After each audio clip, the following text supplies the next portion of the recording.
மாணவர்கள் அனைவருக்கும் வணக்கம்.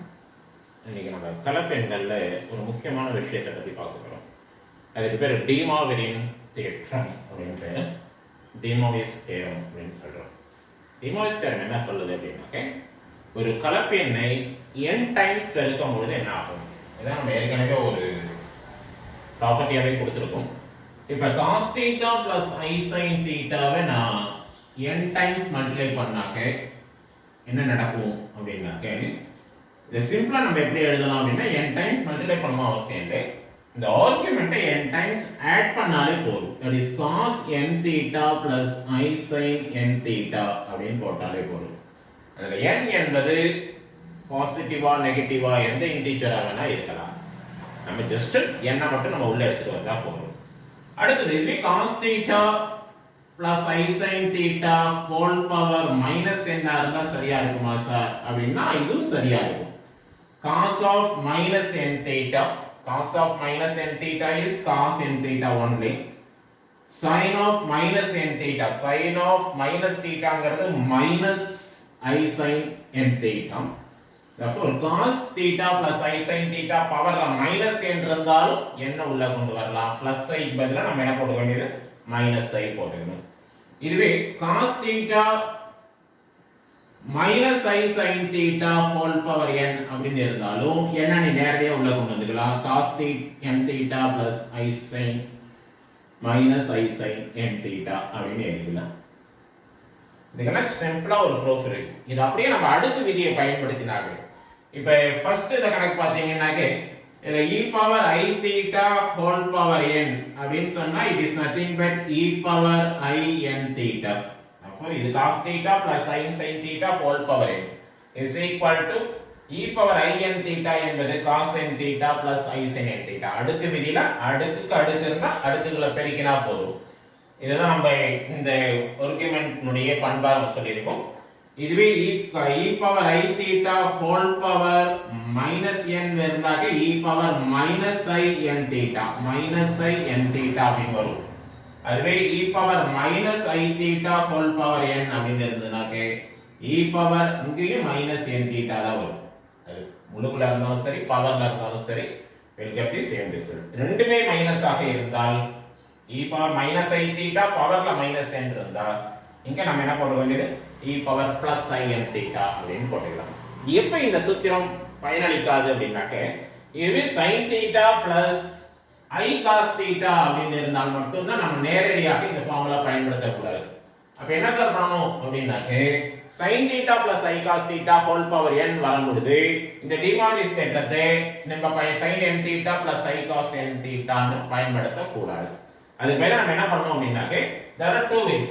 one வந்து sin theta வை cos ஆ சேஞ்ச் பண்ணிக்கிறது. that is cos 90 minus theta plus i sin 90 minus theta அப்படி மாத்திக்கலாம். இது ஒரு வழி.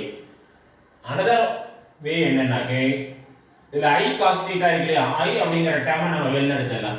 iங்கற டேர்ம் வெளில எடுத்துட்டாக்க i cos theta இந்த plus sin theta ல minus i ஸ்கொயர்ங்கறத plus நம்மளுக்கு plus 1 என்பது நம்ம ஒரே வெளில எடுத்துட்டேன். பாக்கி minus i ஸ்கொயர்ல பாக்கி இன்னொரு minus i இருக்கும். that is minus i sin theta. பாருங்க i cos theta minus i square becomes plus sin theta வாக இருக்கும். இப்ப sin theta plus i cos theta வரும்போது மட்டும் இந்த ரெண்டு விதமான அப்ரோச்ல நீங்க எதை வேணா எடுத்துக்கலாம்.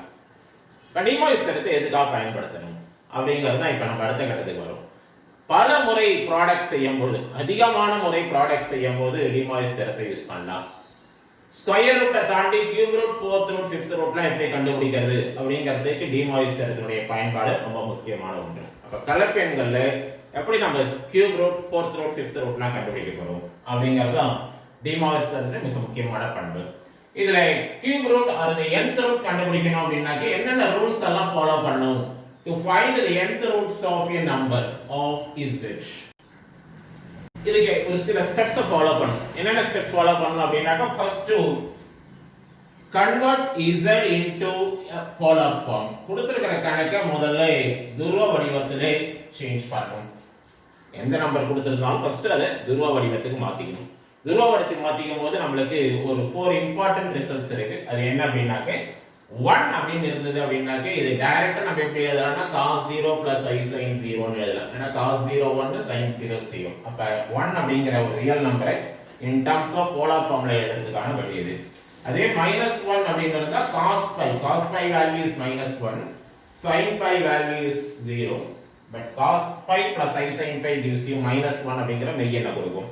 அதே plus i அப்படின்னு இருந்ததுனாக்க it can be written as cos pi by 2 plus I sin pi by 2 ன்னு எழுதலாம்.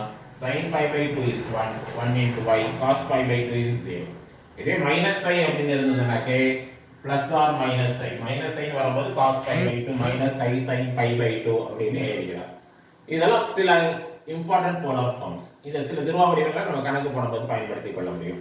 சரி, அடுத்த செகண்ட் ஸ்டெப் என்ன? nth ரூட் கண்டுபிடிப்பதற்கான ஃபர்ஸ்ட் ஸ்டெப் போலார் ஃபார்ம்ல எழுதுறது. செகண்ட் ஸ்டெப் நம்ம என்ன பண்ண போறோம் அப்படின்னாக்க add 2k pi to the argument. நம்ம ஆர்குமென்ட் இருக்கு இல்லையா, cos θ அப்படின்னு எழுதுறோம் இல்லையா, இந்த cos θல இந்த ஆர்குமென்ட்டோட ஒரு 2k pi அப்படிங்கிற ஒரு கான்ஸ்டன்ட் நம்ம என்ன பண்றோம், சேர்க்க போறோம். இதுல k அப்படிங்கிற வேல்யூ எப்படி எடுத்து என்னென்ன வேல்யூஸ்லாம் இருக்கும் அப்படிங்கறத நம்ம கொஞ்சம் யோசிக்கணும்.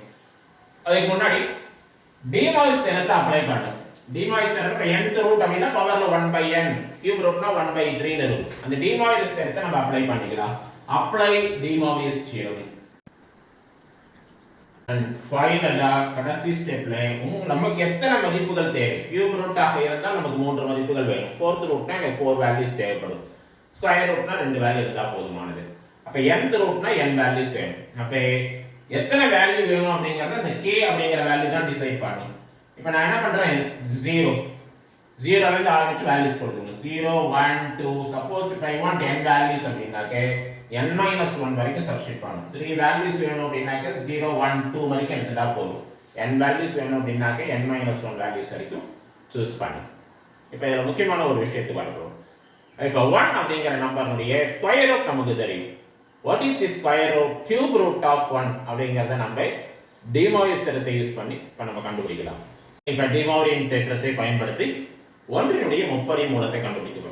ஸ்கொயர் ரூட் அப்படினா நமக்கு பிளஸ் ஆர் மைனஸ் 1 அப்படினு தெரியும். பிளஸ் 1 ஸ்கொயர் பண்ணாலும் சரி மைனஸ் 1 ஸ்கொயர் பண்ணாலும் எனக்கு பிளஸ் 1 வரும். ஆனா 1ங்கற நம்பரை 3 தட்டி பெருக்கினா 1 வரும். அது எல்லாருக்குமே தெரியும். அப்ப கியூபிக் ரூட் அப்படிங்கும்போது 1க்கு எனக்கு 3 விதமான மதிப்புகள் வேணும். ஸ்கொயர் ரூட்டுக்கு 2 மதிப்பு இருக்கிற மாதிரி கியூப் ரூட்டுக்கு 3 விதமான மதிப்புகள் இருக்கணும். அப்ப எந்த நம்பரை 3 டைம்ஸ் மல்டிப்ளை பண்ணா 1 வரும்? 1 * 1 * 1 அப்படிங்கிறது தெரிந்த விஷயம். வேற என்ன நம்பர்ஸ் 2 நம்பர் இருக்கு? அதே நம்பரை 3 டைம்ஸ் பெருக்கினா 1 வருது. அப்படிங்கறத இப்ப நம்ம இங்க பார்க்க போறோம். இப்ப de Moivre's தேற்றத்தை ஒன்றின் முப்படி மூலம் கண்டுபிடிப்பதற்கு எப்படி பயன்படுத்தலாம் அப்படின்னு பார்க்கலாம். இப்ப xங்கிறது ஒன்றின் முப்படி மூலம்னு வெச்சுப்போம். 1 ன் அடுக்கு 1 பவர் 1/3 ன்னு அர்த்தம். இது பேர் தான் கியூப் ரூட் அப்படினு பேரு. ஃபர்ஸ்ட் ஸ்டெப் படி 1 னுடைய போலார் ஃபார்ம் எழுதணும். That is the step 1. cos 0 plus I sin 0 whole power 1/3. அந்த பிரின்சிபல் ஆர்குமென்ட்டோட ஒரு 2k pi நம்ம சேர்த்து கொண்டது. ஜெனரல் ஆர்குமென்ட்டா மாத்திக்கணும். cos 2k pi plus 0 என்பது cos 2k pi plus I sin 2k pi plus 0 whole power 1/3. That is second step. அடுத்தது de Moivre's தேற்றத்தை apply பண்ணனும். That is பவர்ல இருக்கிற 1/3 நான் உள்ள கொண்டு வரணும். That is 2k pi by 3 cos n theta plus I sin n theta. அந்த 1/3ங்கறத நம்ம உள்ள கொண்டு வந்தா 2k pi by 3 அப்படினு மாறிடும்.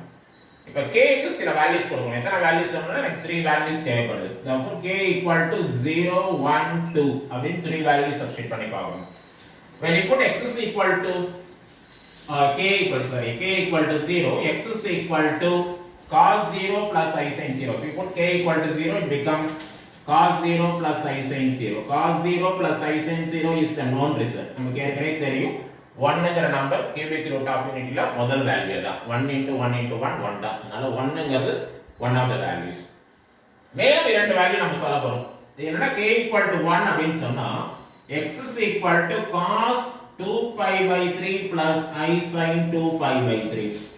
2π/3 என்பது 120 டிகிரி செகண்ட் குவாட்ரண்ட். அப்ப செகண்ட் குவாட்ரண்ட்ல 60 டிகிரி இருக்குன்னு அர்த்தம் இது. அப்ப செகண்ட் குவாட்ரண்ட் பாக்கும்போது it is -1/2.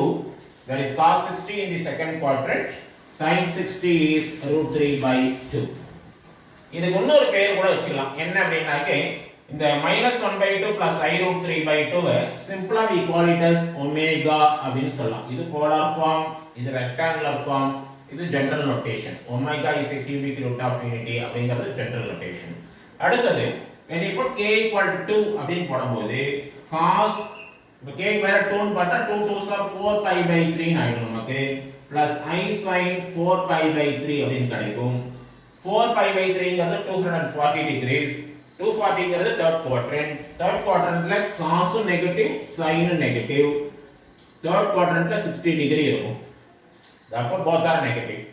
Cos 4π/3 plus I sin 4π/3ங்கிறது cos 2π/3 ஸ்கொயர் பண்ணா கிடைக்கும். பாருங்க ஸ்கொயர் பண்ணாக்கே நமக்கு 2 2s are 4π/3 கிடைக்கும். டி மார்கன்ஸ் தேற்றம் படி.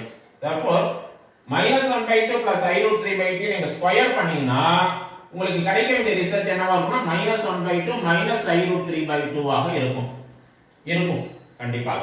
Therefore first value is 1, another is omega square. These are all the cubic roots of unity ன்னு சொல்றோம்.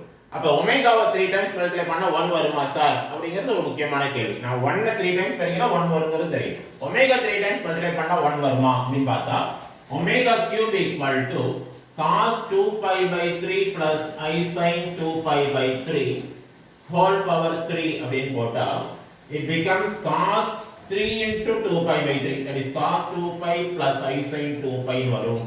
cos 2π is 0, cos 0 is 1, sin 0 is 0. therefore omega cube என்ன வந்துச்சு பாருங்க 1 வந்துருச்சு. not only omega cube, omega power 6, omega power 9, 3 னுடைய multiples பவர்ல இருக்கிற எல்லாத்துக்குமே நமக்கு 1 கிடைக்கும். therefore omega power 3n is always equal to 1. 3 னுடைய multiples எதுவாக இருந்தாலும் நமக்கு 1 அப்படினு கிடைக்கும். therefore இங்கே வேற இன்னொரு ப்ராப்பர்ட்டி என்ன இருக்கு அப்படினு பாத்தீங்கன்னா 1 omega ஸ்கொயர். இத கொஞ்சம் கீழ அப்சர்வ் பண்ணீங்கன்னா 1 பிளஸ் இது ரெண்டு மூணையும் ஆட் பண்ணி பார்த்தா 1 plus omega ஸ்கொயர். ஆட் பண்ணும்போது plus I minus I cancel. 1 minus of 1 minus 1 becomes 0. therefore sum of all the three roots becomes 0. okay மூன்று ப்ராப்பர்ட்டி நமக்கு 1 plus omega square equal to 0 1, omega cube பண்ணா 1. இதெல்லாம் சில important properties in cubic roots of unity. இதான் முக்கியமான சில properties cubic root பொறுத்த வரைக்கும். மேலும் சில விஷயங்களை நம்ம அடுத்த பாடத்தில் பார்க்கலாம். நன்றி, வணக்கம்.